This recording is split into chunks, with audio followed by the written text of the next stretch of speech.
educator, nurse manager, and nursing faculty. In 2012, she received her Master of Nursing education from the University of Mississippi and was honored as an AWHONN Emerging Leader in 2014. Her passion for nurse midwifery led her to further her studies with Frontier Nursing University, where she received her master's as a certified nurse midwife in 2020 and a postmaster's women's health nurse practitioner in 2021. She has a passion for health equity and strives to empower women to be owners in their healthcare. She practices as a certified nurse midwife at the Southern Tennessee Women's Healthcare Clinic in Lawrenceburg, Tennessee. All right, so Kimberly, I am going to turn it over to you now. Thank you. Hello, everyone.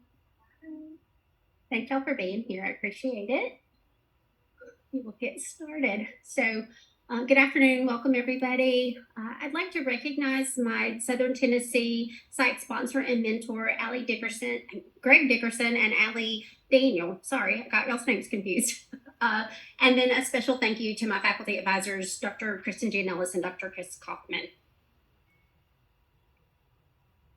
This project took place at the Southern Tennessee Women's Health Clinic here in Lawrenceburg, Tennessee. Perinatal depression and anxiety is a national problem, affecting 15 to 20% of pregnancies annually. This equates to 1 in 7 pregnant women that will develop symptoms of depression or anxiety during their pregnancy. The CDC data shows that 1 in 5 pregnant women are not assessed for symptoms of depression, and that 50% of those with symptoms are not treated. Suicide, however, leads both hemorrhage and hypertension as causes of maternal death. Perinatal depression and anxiety has negative consequences for the entire family, leading to increased rates of preterm birth, low birth weight infants, developmental delays, both cognitive and emotional, for children of women with depression and anxiety. And that leads to $14.2 billion in societal costs from pregnancy through age 5. Here at the Women's Clinic, baseline data chart audits showed that screening for depression and anxiety using a validated tool occurred at only 11% of the patients. We weren't screening prenatally at all. The screenings were only occurring in the postpartum period. In initial patient surveys, patients responded that no one had spoken to them about depression or anxiety during their pregnancy 35% of the time.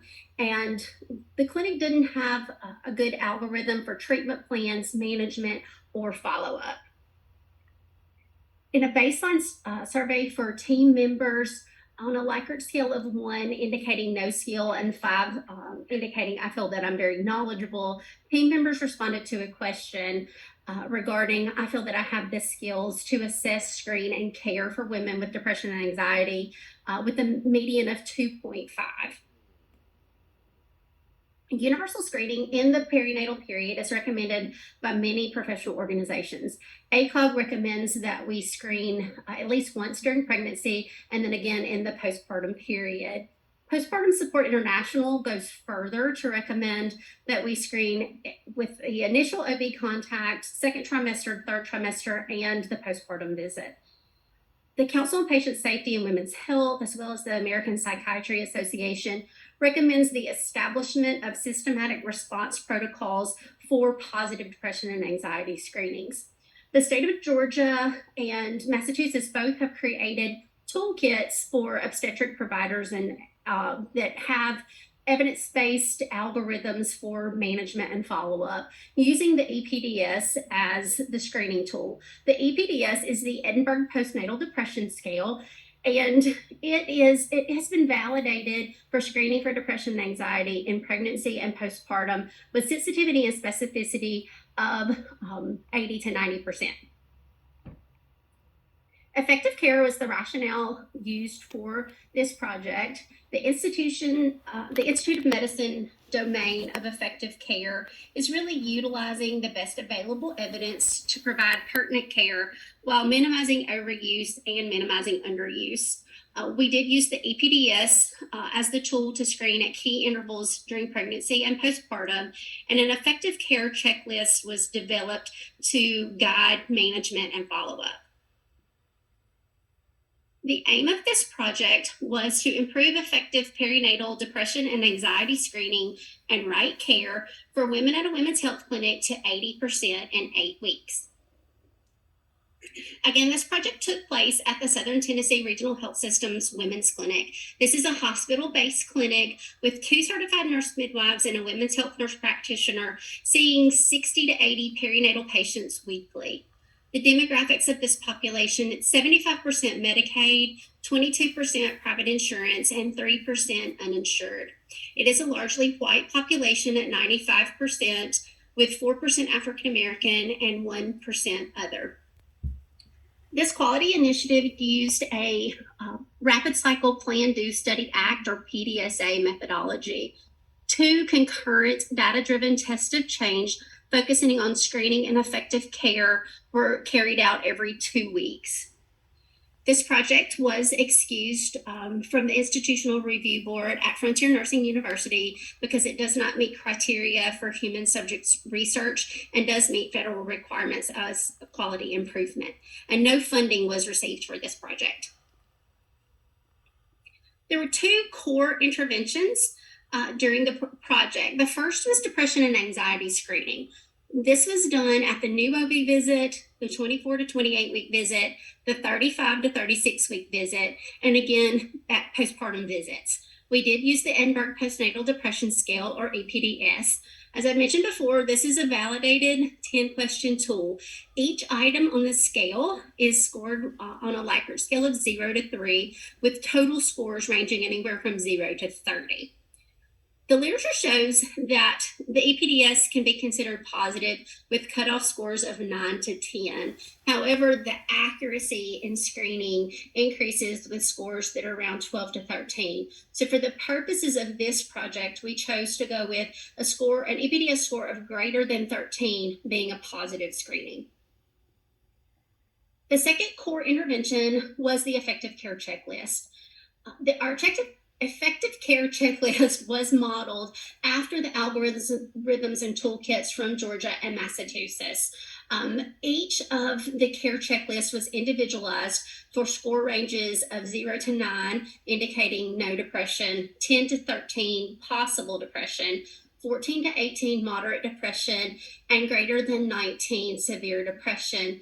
The checklist items for the lower scores, the 0 to 9, 10 to 13, focus primarily on preventative care items such as education on risk factors and symptoms of depression and anxiety, sleep hygiene, exercise, nutrition, whereas the checklist items for higher scores focused more on, they began to include things like referrals to counseling, medication management, and safety plans for those that had suicidal thoughts. The study of the interventions were assessed twice weekly over the 8-week project. Intervention process and outcome data were entered into aggregate data tables and run charts, and then those were looked at to assess relationships between the interventions and the outcomes and to compare data over time. The Likert data were looked at and summarized using mean, median, and range, and then qualitative data from field notes and team discussions were compiled. This collective data, both quantitative and qualitative, is what drove our test of change every 2 weeks in the project. There was an aim, 2 process measures, 2 outcome measures, and a balancing measure selected for this project. The process measures focused on tool utilization, so how many of our eligible participants were screened for depression and had an effective care checklist utilized, whereas the outcome measures focused on positive screenings for depression or anxiety, or the mean effective care score, which was the number of completed care checklist items divided by the number of total checklist items. The aim of the project was tool utilization plus the mean effective care score divided by 2. And the balancing measure that we used for the project was staff perception of workload. So we didn't want this to feel like it was an extra burden and increasing workload on the staff. That was scored with a Likert scale, 1 equal I'm overwhelmed with my workload, and 5 I can manage my workload effectively. The analysis, the data from the EPDS, the effective care checklist, and chart audits were plotted on run charts. The run charts were examined for shifts, trends, runs, and astronomical data points. This is to determine if our changes were due to common cause variation, which is just random variation, or if they were special cause variation, which is related to our interventions.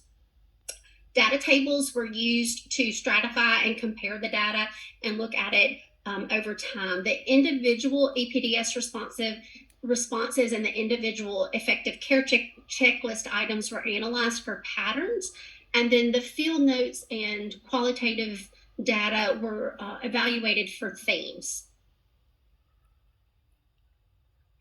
We met our aim with this project. So our overall aim was to improve depression and anxiety screening and right care to 80%. We did achieve 88%. 93% of perinatal patients were screened for depression and anxiety, and we had a 13% positivity rate for depression or anxiety. The positivity rate for depression alone was 10%, but when we added anxiety, that bumped to 13%.